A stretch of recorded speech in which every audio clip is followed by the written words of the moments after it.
Hi everyone, welcome to today's webinar session hosted by Chettinad School of Law on blockchain, and data privacy, an Indian perspective.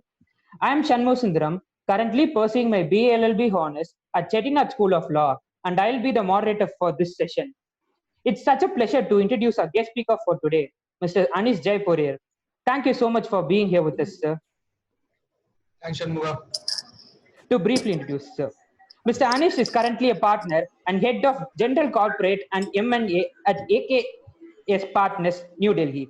He is an alumni of esteemed National Law University, Odisha, and have been formally associated with reputed law firms like Amarchand Mangaldas and Co., Kaitan and Co., and LLP.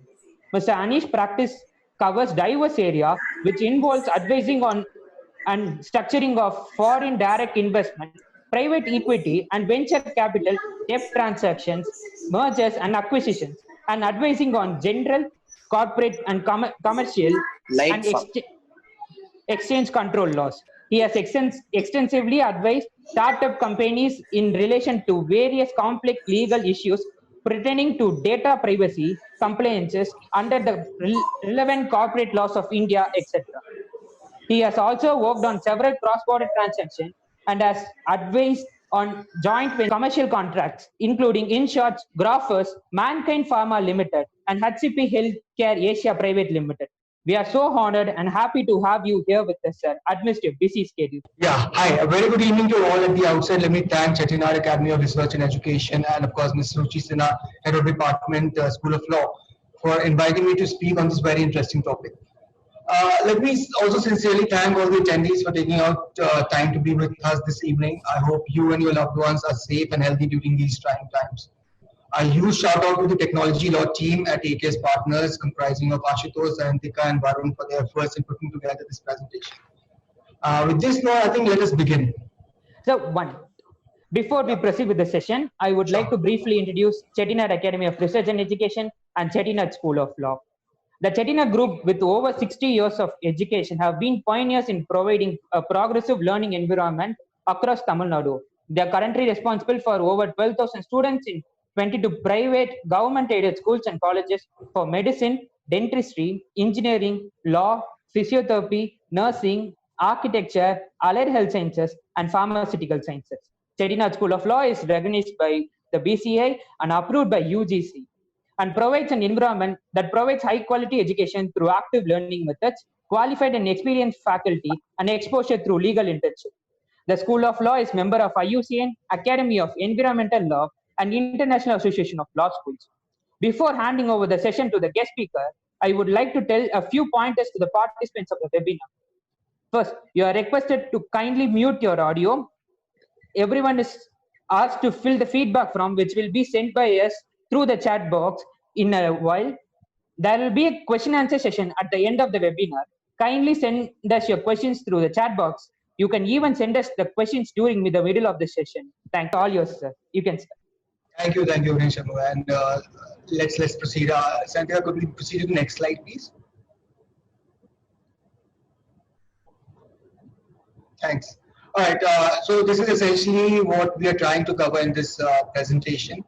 The presentation essentially attempts to discuss the interplay between data privacy laws of India and blockchain technology.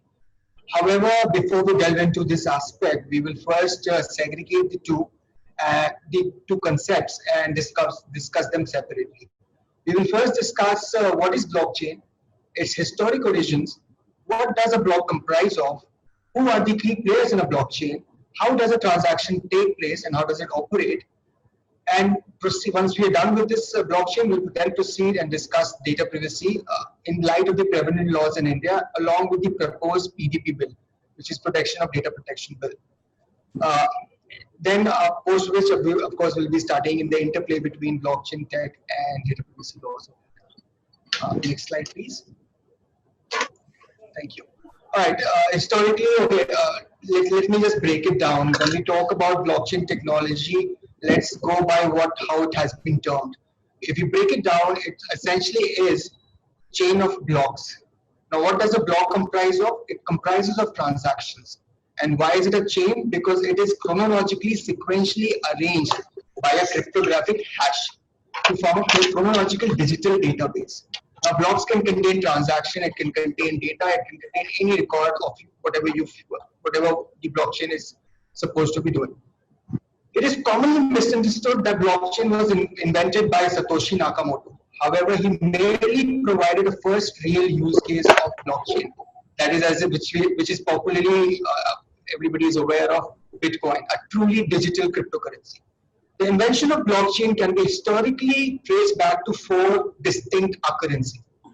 First, in the year 1991, when research scientists Dr. Haber and Dr. Stronica released their white paper discussing cryptographically secured chain of tamper-proof blocks comprising of time-stamped digital documents.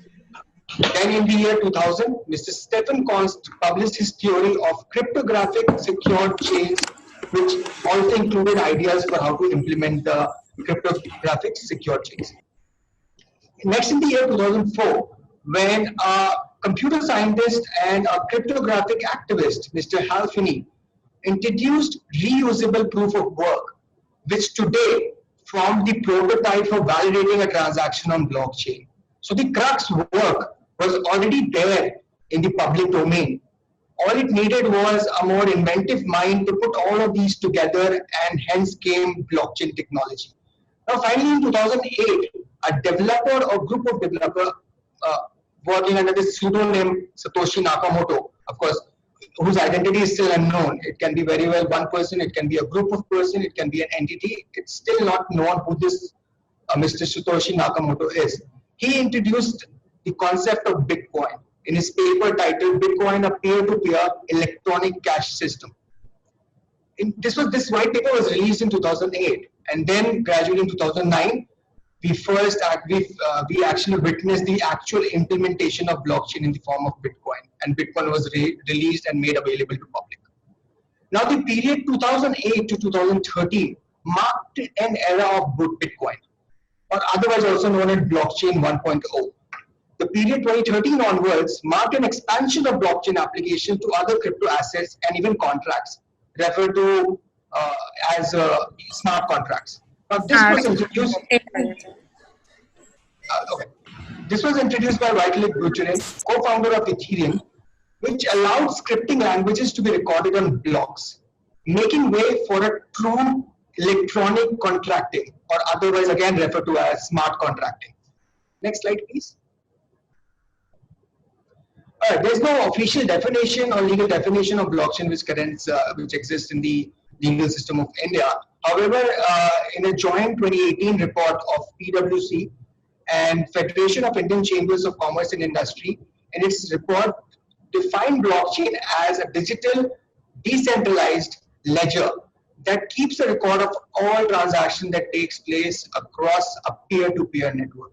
Now, as you can see in the definition itself, we can break it down and look at the ingredients, the characteristics, the essential characteristic of a blockchain, which essentially include a decentralized and distributed network, and an immutable ledger, and thirdly, a consensus-based mechanism.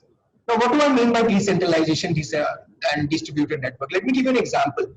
In order for let's take an example of banks doing cash transaction. When you go onto a net banking account, you transfer certain cash to your friend, to your family. Now, who authorizes this transaction? The banks at the back end is basically authorizing this transaction, saying, okay, you have 500 rupees in your bank account, and therefore you are now permitted to transfer 500 rupees to your friend's account, to your family's bank account. Now, what does bank do? They confirm that you have in the first place the original 500 rupees. Let's say in a crypto, now let's draw a parallel between banks and cryptocurrency. Now, cryptocurrencies, because it's digitally arranged, it's very difficult to sort of establish whether or not a person claiming to hold a certain amount of Bitcoins actually holds that amount of Bitcoin. So how do we solve that? We solve it by, and this is what is also commonly referred to as double spending problem. Because let's say if I have 200 Bitcoins, but given that there is no record and no tangible record is being maintained, what happens is I am freely able to spend 300 or 400 Bitcoins, even though I did not have originally 300 or 400 Bitcoins. So blockchains provide a very specialized solution to it. It says that instead of having a central authority like banks act as a central authority when you're doing a banking transaction or a cash transaction. Instead of having a central authority, why don't we spread it? We distribute we distribute this centralized authority to each of the network participants, and they will then have the authority to approve and validate a transaction using two mechanisms. One, proof of work algorithm, and a consensus mechanism, both of which we'll be discussing in the course of our presentation.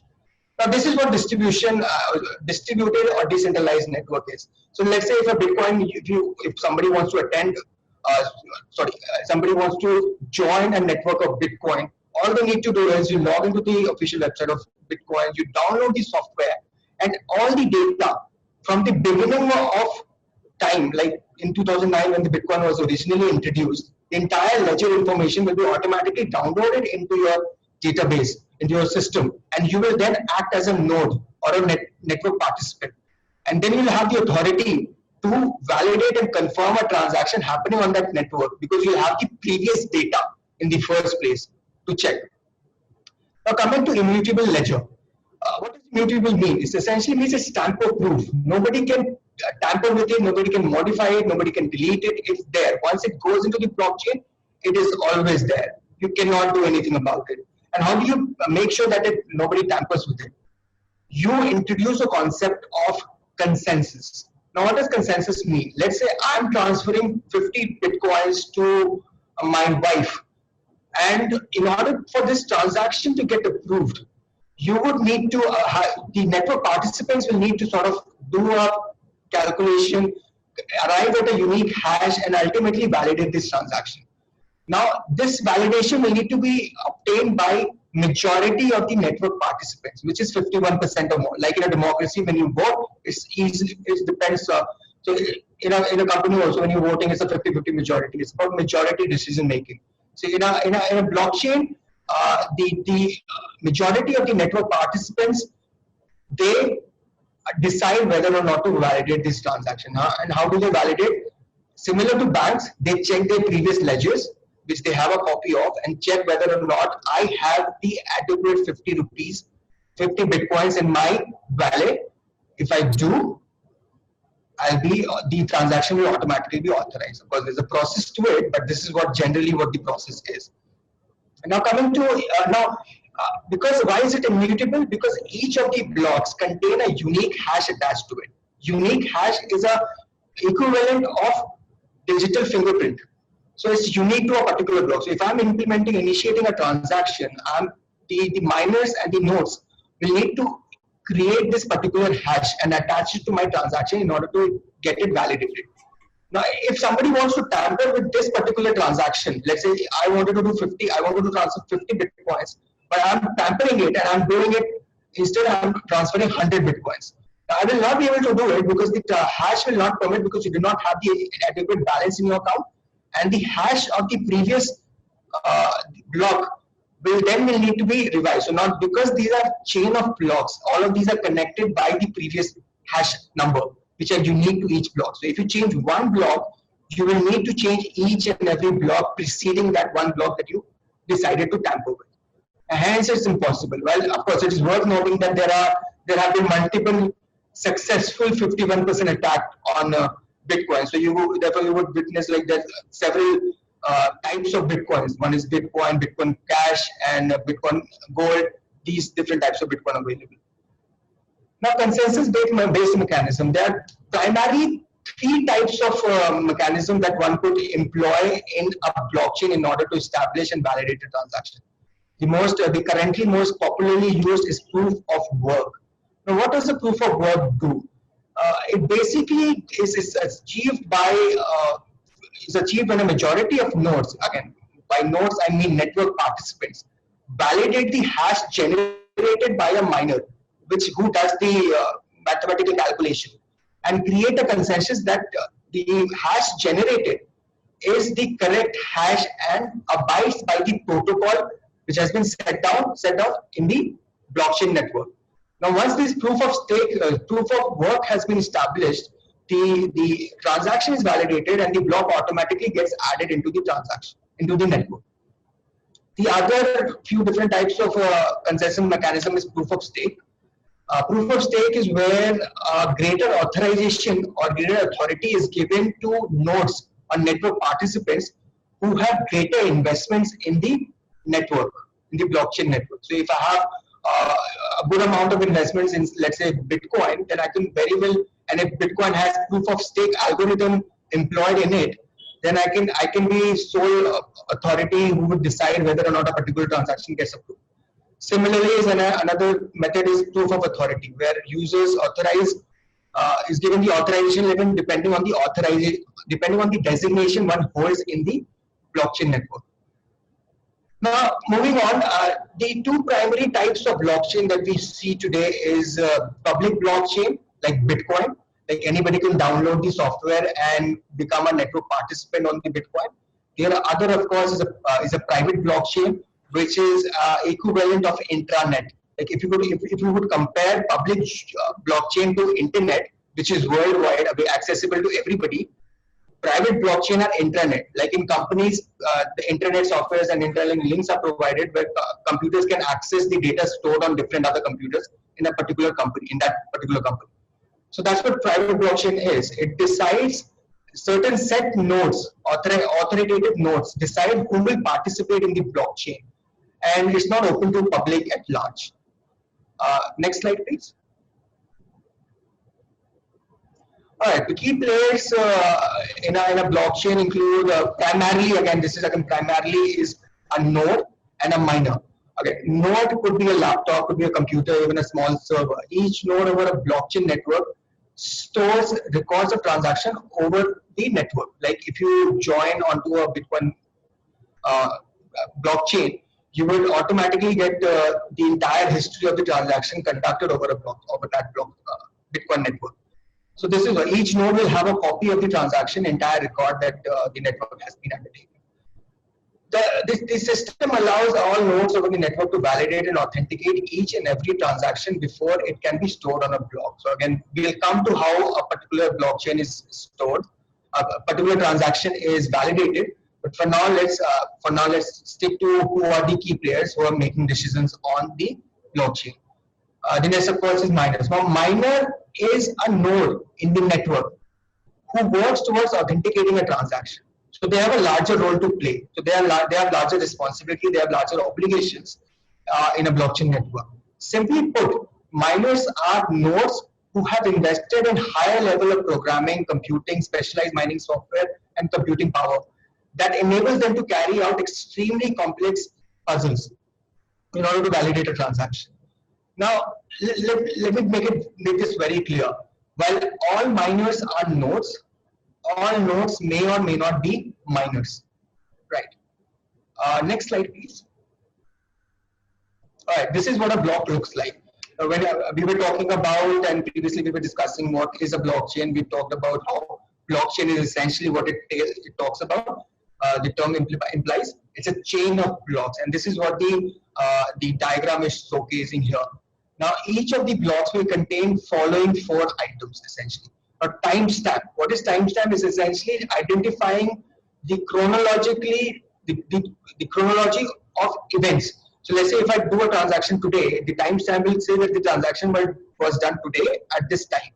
This is what a timestamp is. And what's the nuance or difficulty? Now, this is connected with proof of work algorithm. Now, it's basically a variable in the calculations that miners undertake, which decides the difficulty at which a miner will need to arrive at the hash of this particular data, a particular block. So it's a variable, like in any mathematical calculations and formula, there is a variable. Nonce is also a variable which decides and determines how difficult the lottery or the calculation is going to be for each transaction. Now, it also contains hash of the previous block. Like I was saying, how is it a chain? Because like the third block, if you'll see, there's a hash of block 02. Now, hash of the block data, which is in orange, will be replicated in hash block 02 header, which is again connect with the previous one. And same goes for the block 01. The orange colored column hash of block data will be replicated in hash block 01 header. So this is how we form a chain of blocks. Now, chain of the present block. Now, let's draw an equivalent. Like everybody has a unique fingerprint of their own. Hash is a equivalent of that fingerprint. Uh, Now, determining whether or not a hash complies or abides with the particular data, the protocol of the blockchain, this is where miners come in. They do a lottery, they participate in this lottery SHA-256 hash function, which essentially allows them to participate in a lottery. And it's a hit and trial method. Anybody who gets below the target threshold and broadcasts it over the network, and if it's validated, that's what then a valid hash is generated and is ultimately attached to a particular block. So this is how a hash is generated, and of course we'll discuss more in detail how this is generated and everything in our next slide. Next slide, please.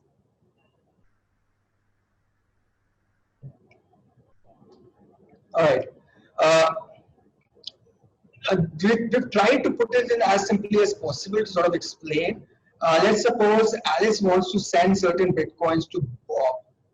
Now, Alice will initiate a transaction through a third-party wallet software on which Alice will have her own account. Now, once the transaction is initiated, the details of the same are broadcasted over the network to all nodes. Right? This is where a miner comes in, who works towards authenticating Alice's transaction by employing the proof of work algorithm in order to reach the winning lottery hash number. Now, the miner who first generates the correct hash number receives incentives in the form of bitcoins, additional bitcoins. The generated hash is then validated by majority of the nodes over a network, and the block once validated, once the hash is validated, the block is then added to the blockchain network. Next slide, please. This is again, we tried making it more colorful, and this is what we've sort of picked up an image which correctly represents how a blockchain transfer occurs. Like Rob opens his Bitcoin wallet, he scans the recipient's address, fills the amount and the fee he's willing to pay, and sends it. Once he presses send on his wallet, then the blockchain receives the particular request for transaction, and the transaction then asks for his private key, which Rob will input. And once the private key is authenticated, it will take 10 minutes for a Bitcoin network to authenticate the transaction. And during these 10 minutes, all the miners who are active on the particular blockchain network will attempt at particular computational process of calculating a certain hash, which is again a digital fingerprint.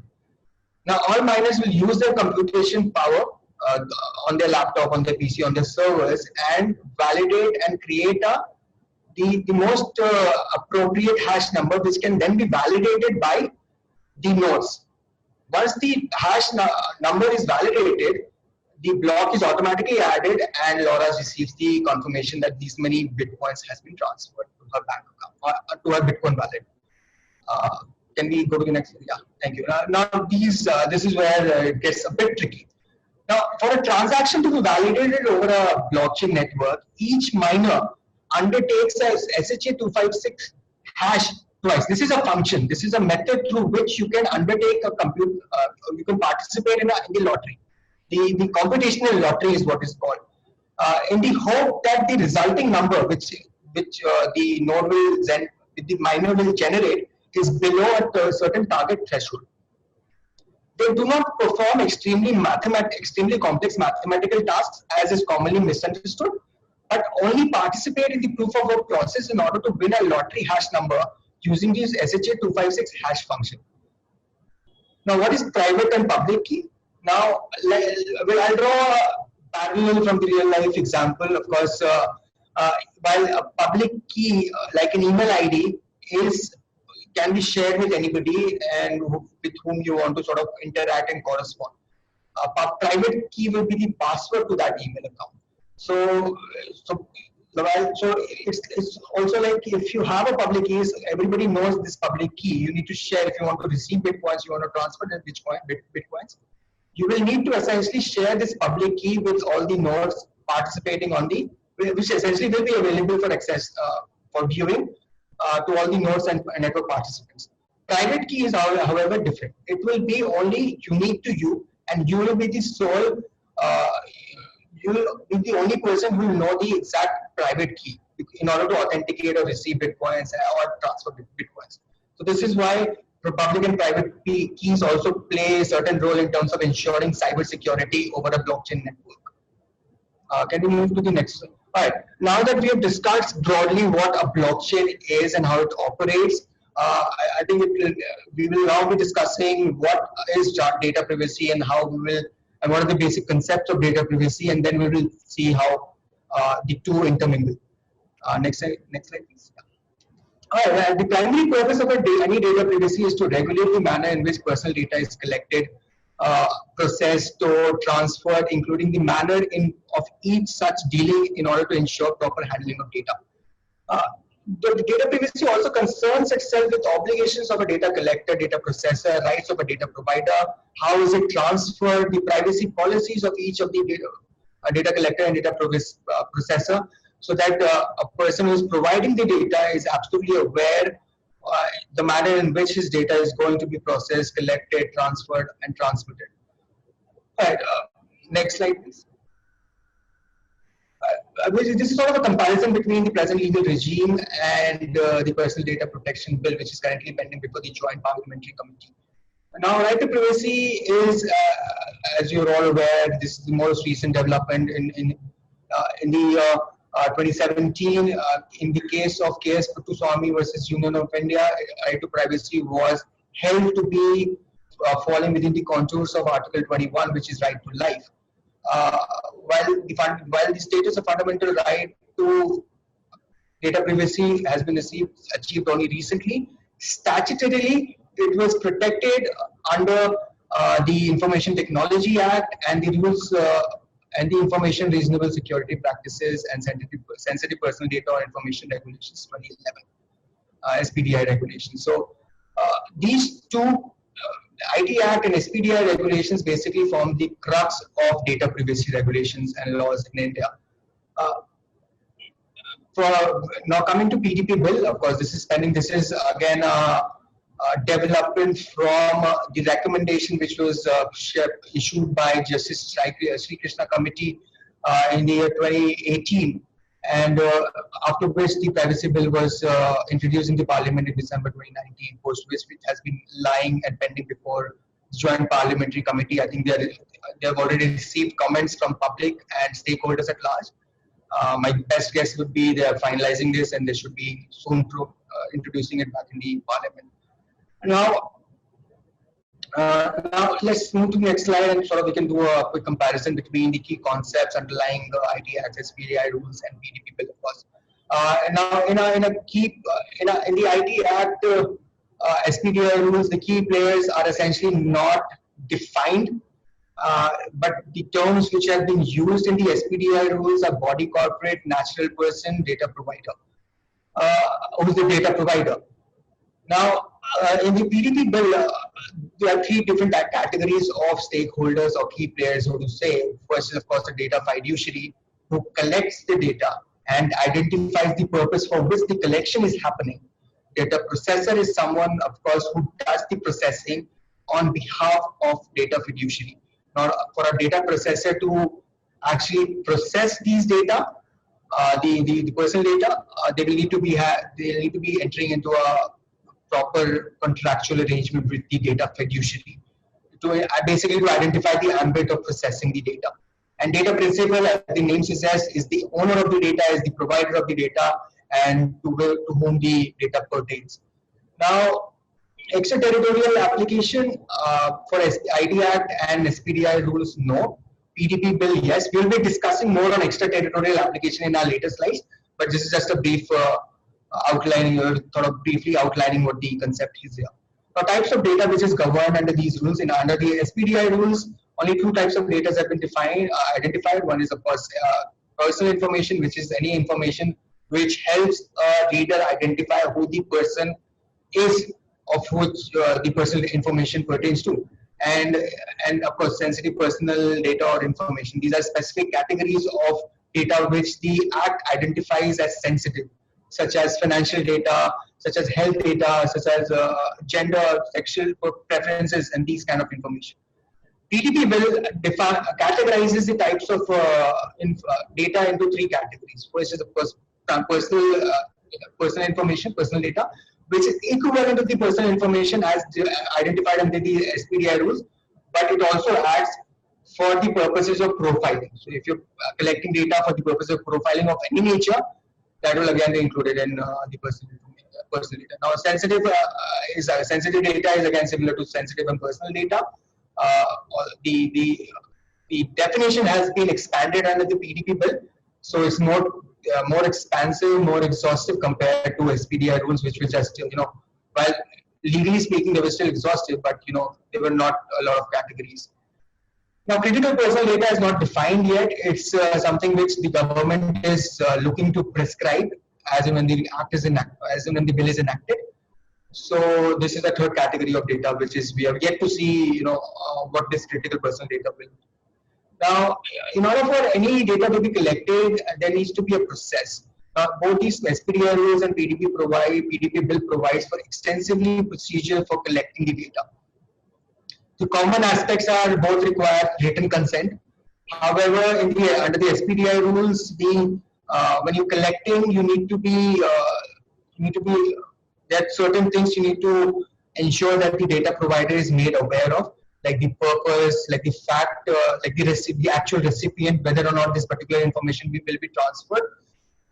The notice requirement under the PDP bill is more specialized in detail. Of course, it captures whatever SPDI rules provided for, but it also expands on it and sort of also mandates the data fiduciaries to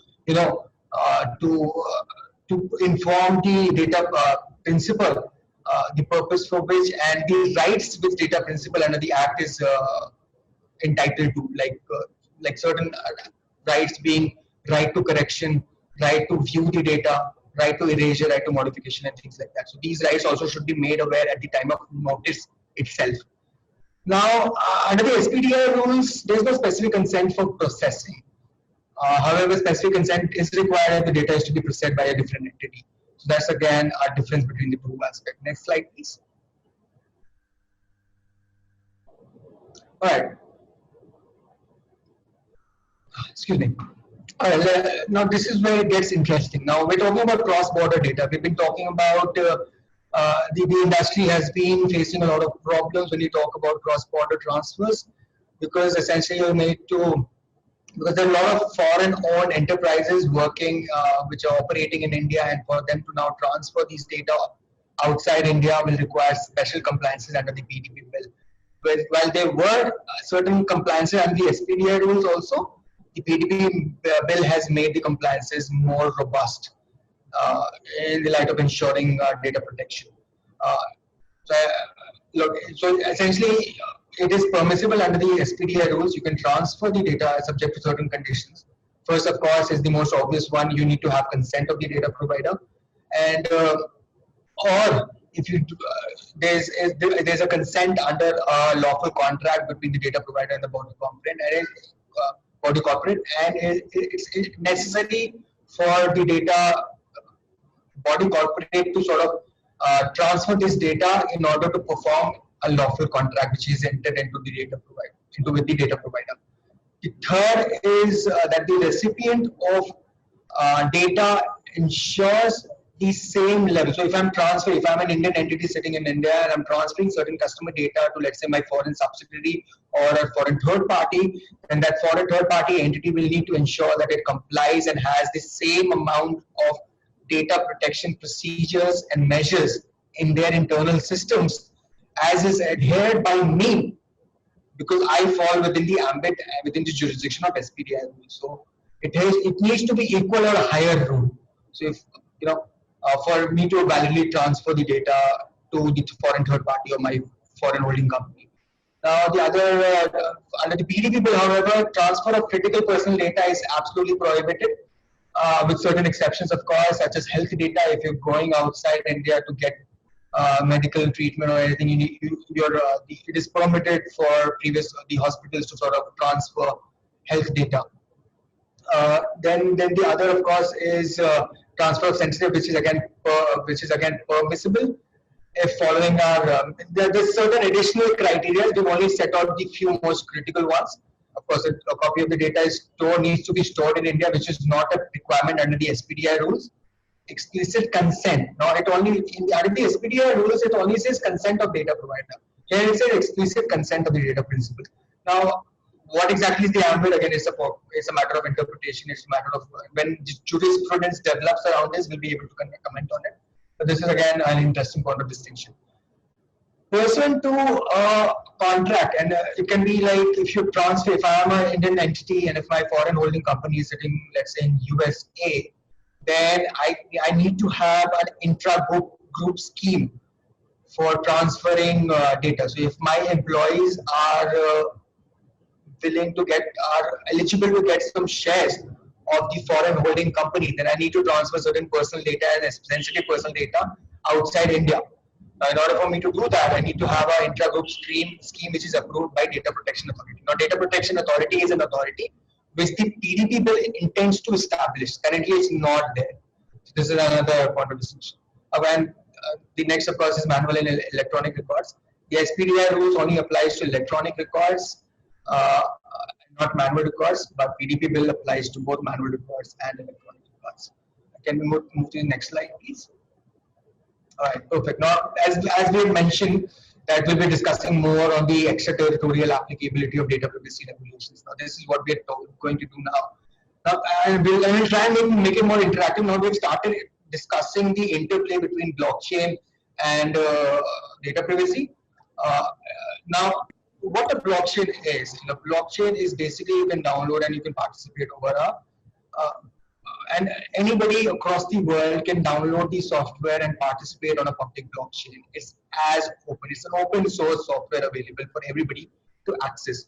But it becomes an issue because the IT Act and the SPDI rules do not have an extraterritorial application. So essentially, there is no law governing transfer of data over a blockchain. One could only extend the application to a certain extent.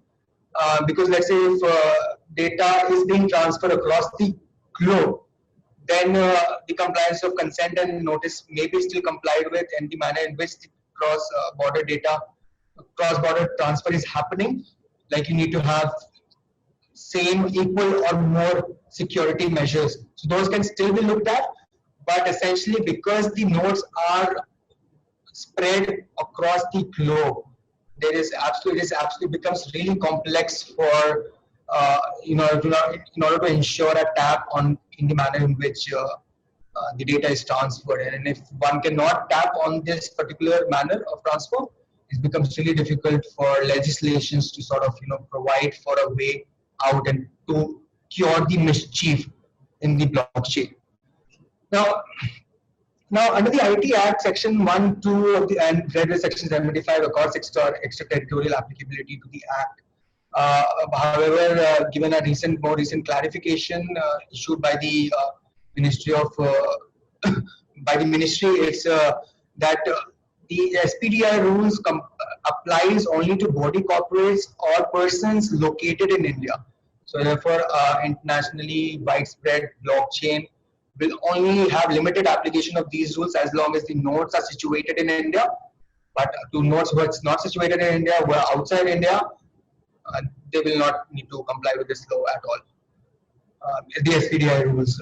Currently the pending bill, the PDP bill, also thankfully affords certain extraterritorial applications under Section 2. It states that, but again, in very identified circumstances. It has identified two circumstances in which the Act or the bill will have extraterritorial application. First is, of course, where it involves profiling of data in connection to profiling of data of an Indian person. And of course, the second criteria is, of course, if you're processing outside India, but that processing is in connection with the business in India. In that case, also, you'll be able to apply the provisions of PDP bill to such processing and such collection and such treatment of data. Now, as we were initially, if you recall, we discussed there are two types of blockchain. First one, of course, is a public blockchain, and the other, of course, is private blockchain. Now, applying these regulations in a private blockchain is much less complex because the participants are restricted. There's a central authority who can regulate and provide for such regulations in the protocol itself. However, it becomes very difficult for a person to, who's participating in a public blockchain to comply with these regulations because there's no one central authority, unlike in a blockchain where certain central authority is given to a set of nodes. Yeah, yeah. Thank you. Next is, of course, identification of stakeholders. Now, in any law, you need to first identify on whom the obligations are, who are the right holders who are entitled to certain rights, statutory rights, and what's the liability if the obligations are breached of those rights, and the rights are not entertained, so to say, and the rights are also not provided the exact full usage. Now, in a public blockchain, again, you talk about there are several. You need to first identify who the stakeholders are and which node or which miner is playing what role. Because we talked about three categories in a data privacy law. We talked about data controller, we talked about data fiduciary, we talked about data processor, and then we talked about data principal. Now, in order to sort of apply this and identify whether a data fiduciary, whether a node or a network participant is a data fiduciary or not, the test is really simple. Whether is back to the very basic. How does the PDP bill defines data fiduciary? It defines as the person who collects the data or identifies the purpose for which this data is being collected. Now, in a public blockchain, it's very difficult to determine whether or not a node has determined the purpose of getting the personal data onboarded onto the blockchain network. So it becomes difficult in assigning liability. Now, as under the GDPR, which also inspires the PDP bill, under the GDPR, the concept of co-liability is also there. So data fiduciaries. Now, there can be more than one data fiduciary for one particular data. Now, can that particular provision be applied in a public blockchain? My guess would be yes, because it becomes crucial to understand and assign liability for any network to function in a manner it intends to, where the rights of nodes are protected, where the rights and obligations of nodes and miners are also kept intact to ensure a smooth functioning of blockchain.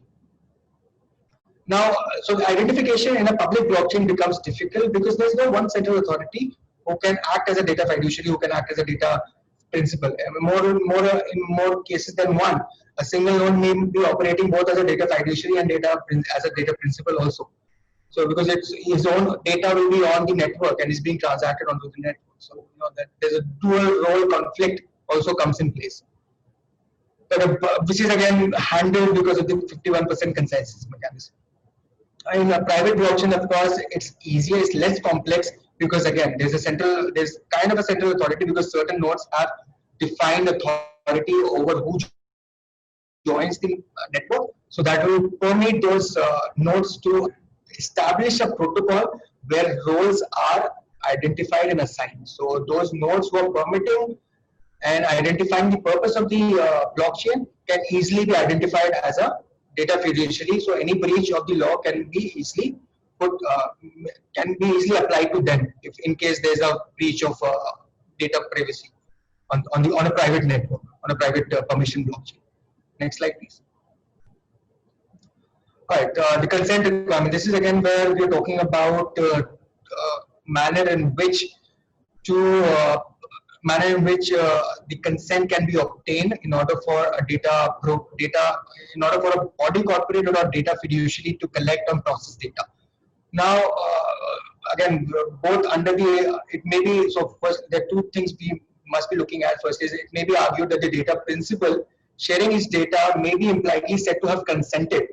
But again, the requirement under the PDP bill and SPDR is that the consent needs to be indicated through an affirmative action. That is by writing. So again, there's a call for reviewing this from a blockchain perspective, because consent, a written consent, to obtain a truly written consent will be difficult in a public blockchain. In a private blockchain, you may still have some modus operandi put in place where you can obtain such written consent in some manner or the other.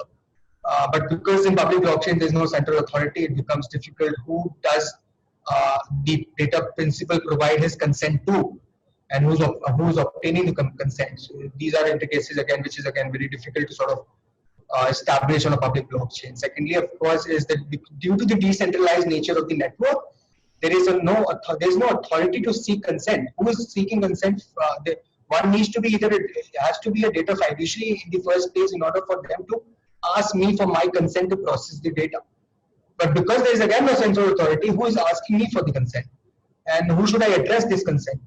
Now these questions again continue to linger on. Again, in a private blockchain, these questions can be easily answered, because again there's a group of set of nodes who can easily monitor and work their way around in terms of obtaining consent.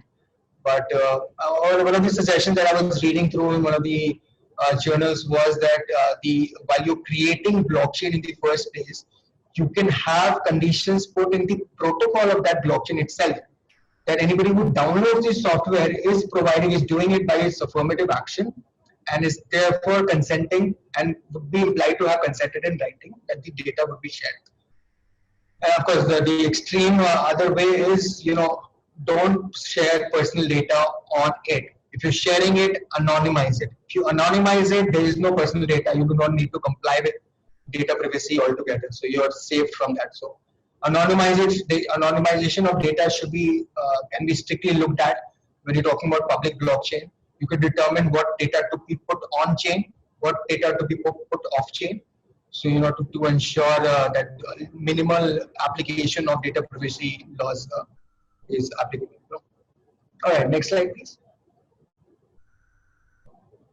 All right, notice requirement again is talking about, in order for under the PDP bill and both under the PDP and the SPDI regulations, in order for a data fiduciary or a body corporate to collect data, it needs to be obtained.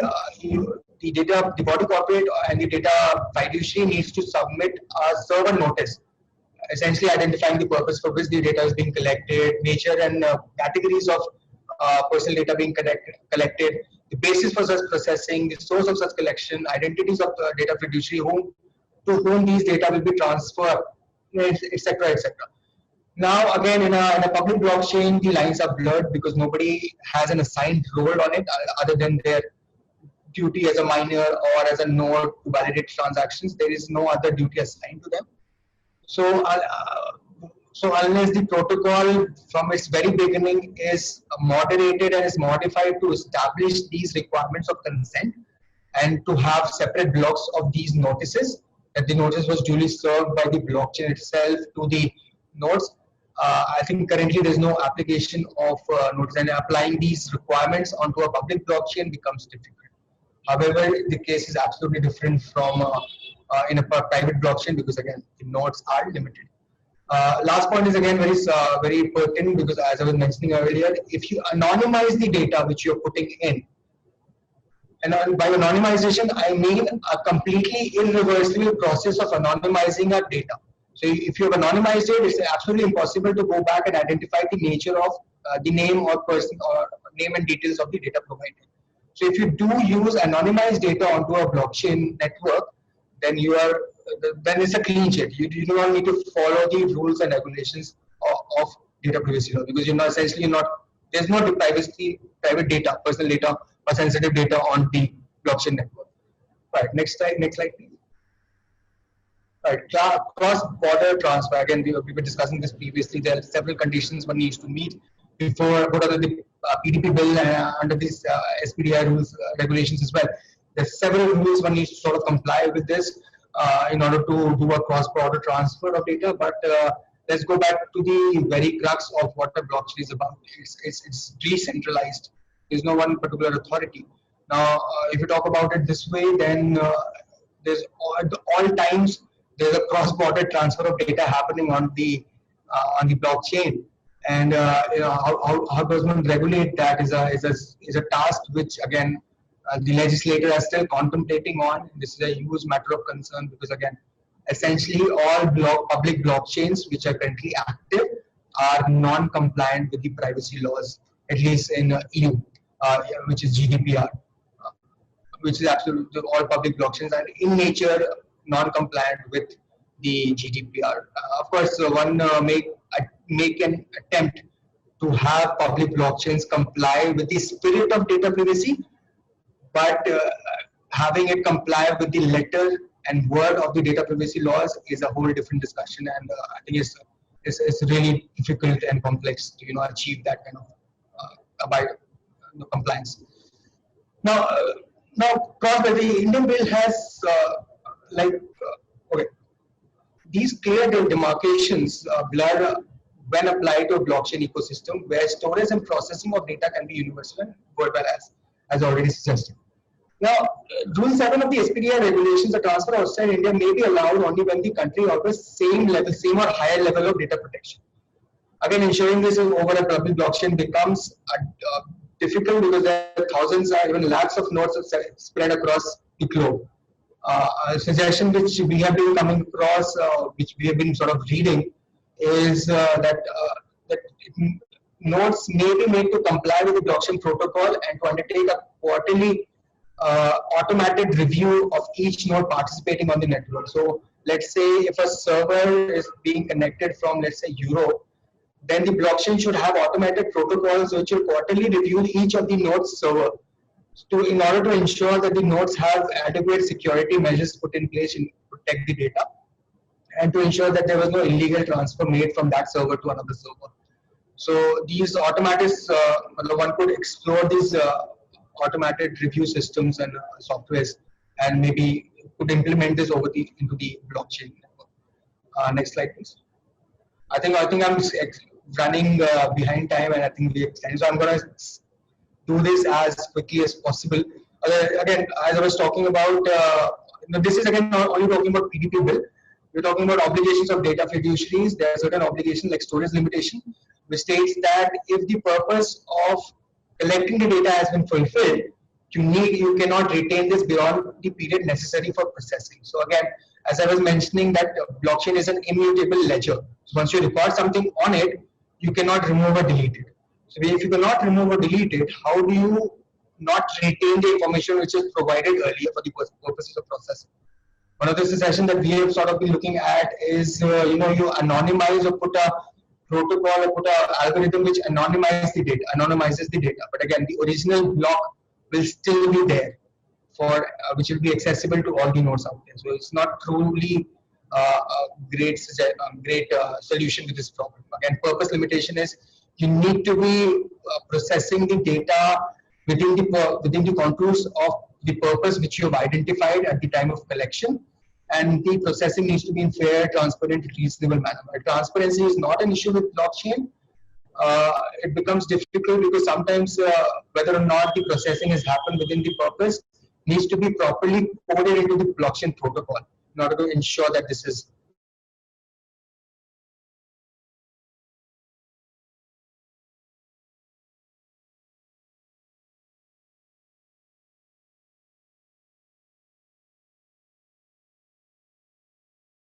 data, and I have a right to access that data. This is pretty much straightforward because blockchain is absolutely open. It's transparent. Everybody knows what kind of information has been put in, and you can at any point in time confirm and access the data. Right to confirmation becomes very difficult because again you're talking about modifying a block, and as we had mentioned previously in our discussion, that is it's an immutable ledger. So if you put any information in a block, you can't correct it, and if you do correct it, you need to correct the previous blocks as well. So that's how it becomes very, very difficult for, you need to have humongous amounts of computational power on the server, on your laptop, and you need to invest a lot of money to achieve this right to correction or to truly provide exercise of this right to correction. So again, in a public blockchain, difficult. In a private blockchain, because the participants are limited, it's still possible. Next slide, please. I think right to forgotten has been the most contested and the most contradictory aspect of data privacy, and blockchain. For right to forgotten was not originally there in the SPDI rules. There was a right where data could be withdrawn if the purpose has been fulfilled, but right to be forgotten is not something which is there, which also equates to right to erasure. So if I exercise, today I provided a lot of customer data to Flipkart along with my personal email ID, along with my financial data.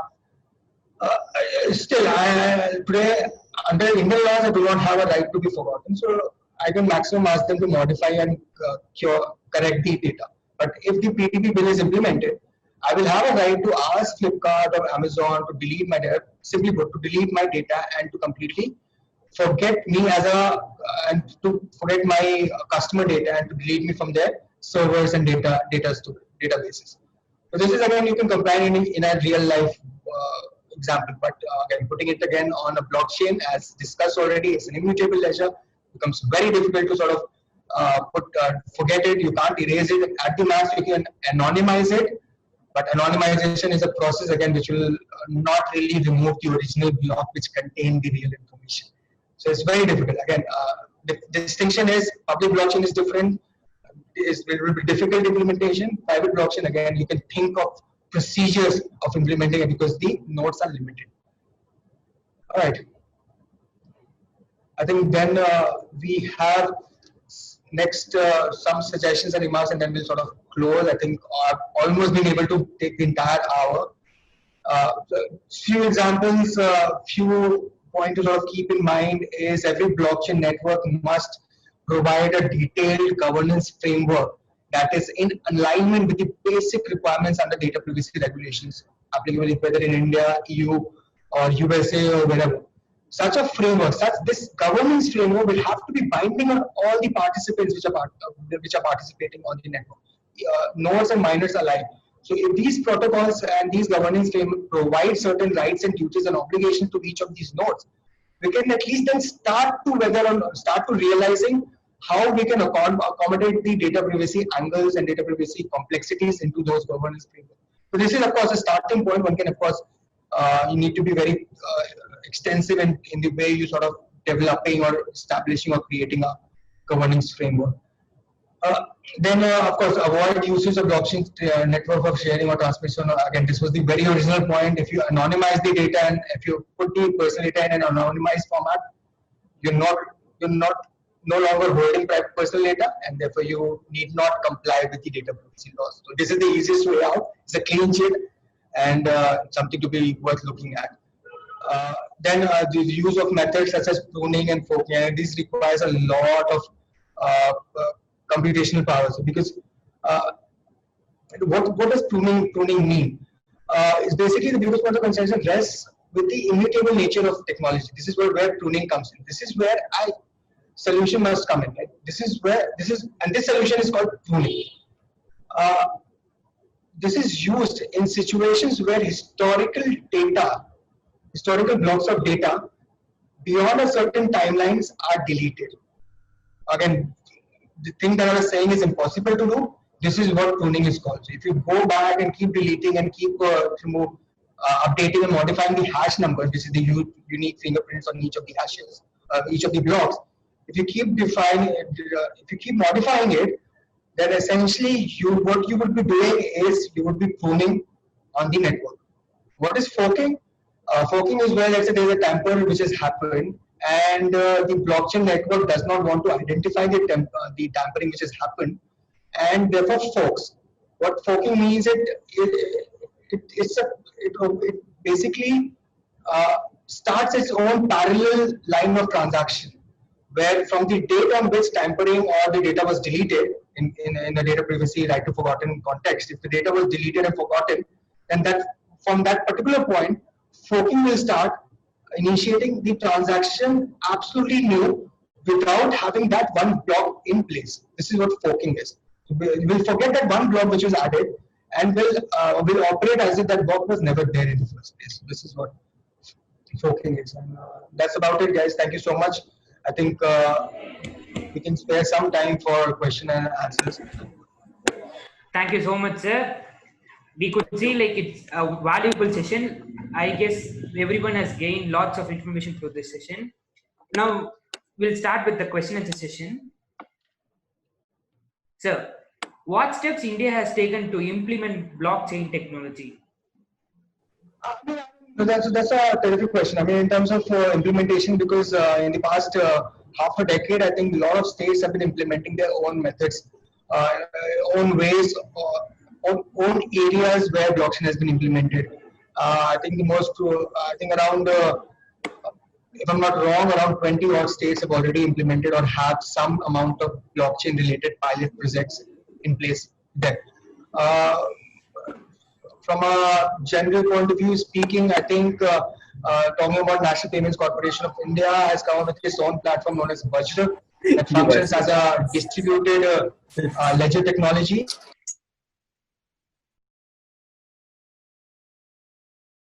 Who have received permission from the. So this is a private permission blockchain. The country is also set to release its own national blockchain framework with the objective of considering various use cases of blockchain. So I believe there's a lot of scope, and India has a huge market of blockchain technology. I think there's a lot of startups who are exploring this, and a lot of foreign funders and investors looking at these particular transactions and startups who are,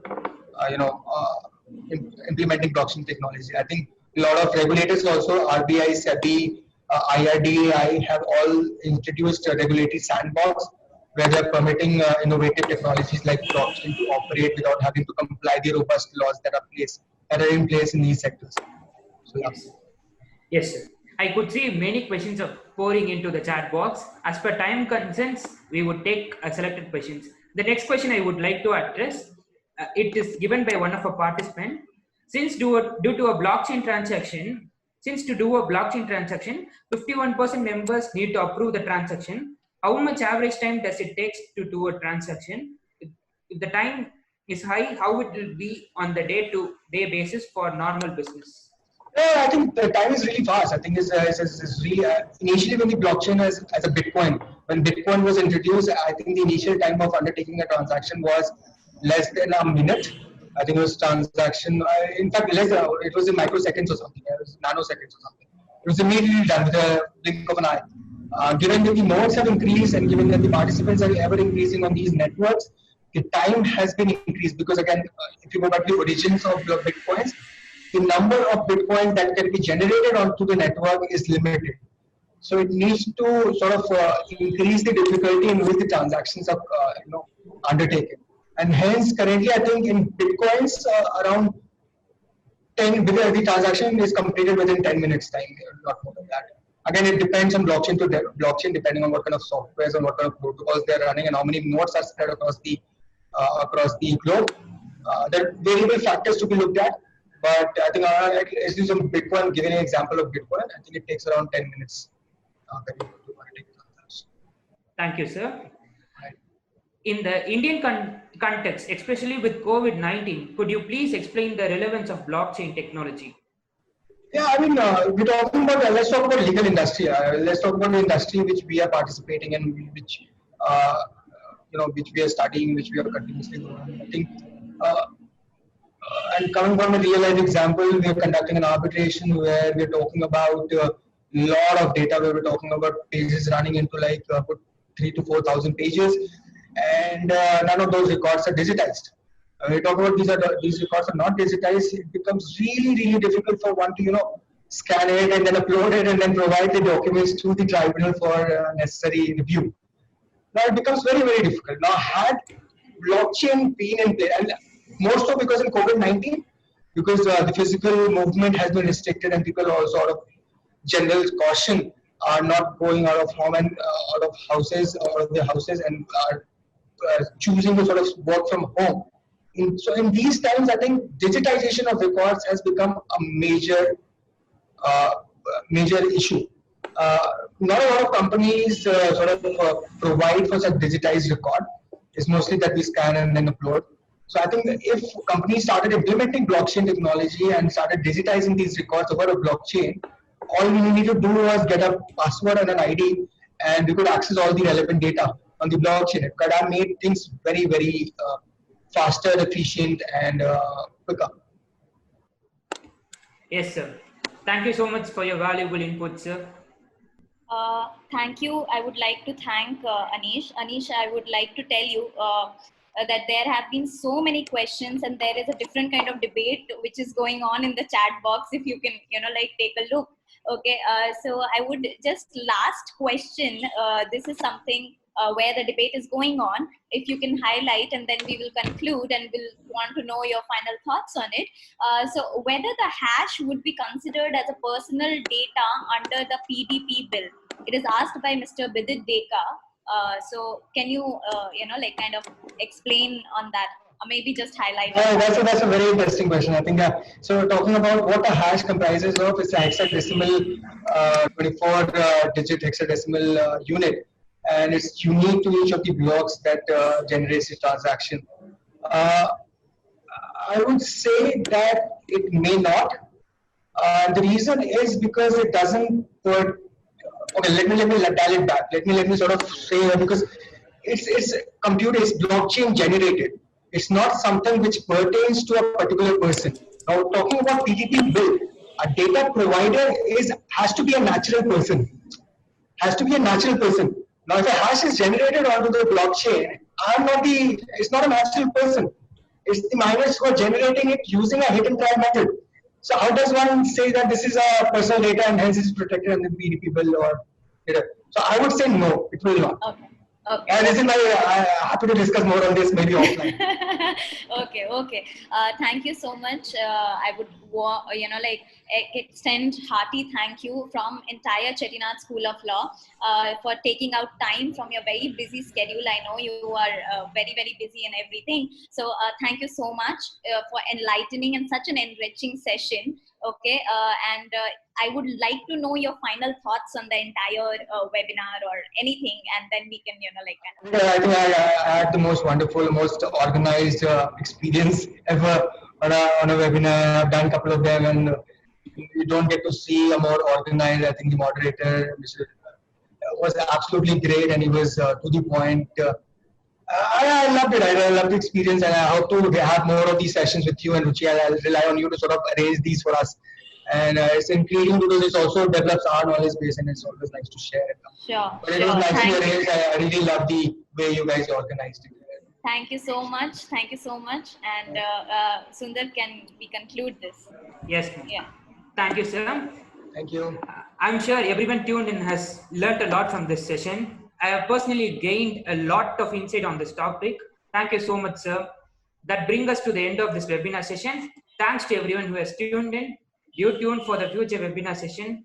Please take a look at our website and other social media platforms like Instagram, Facebook, and YouTube for information about the upcoming session. Till then, stay safe, stay healthy. Bye for now. Thank you. Thank Bye-bye. you. Thank you.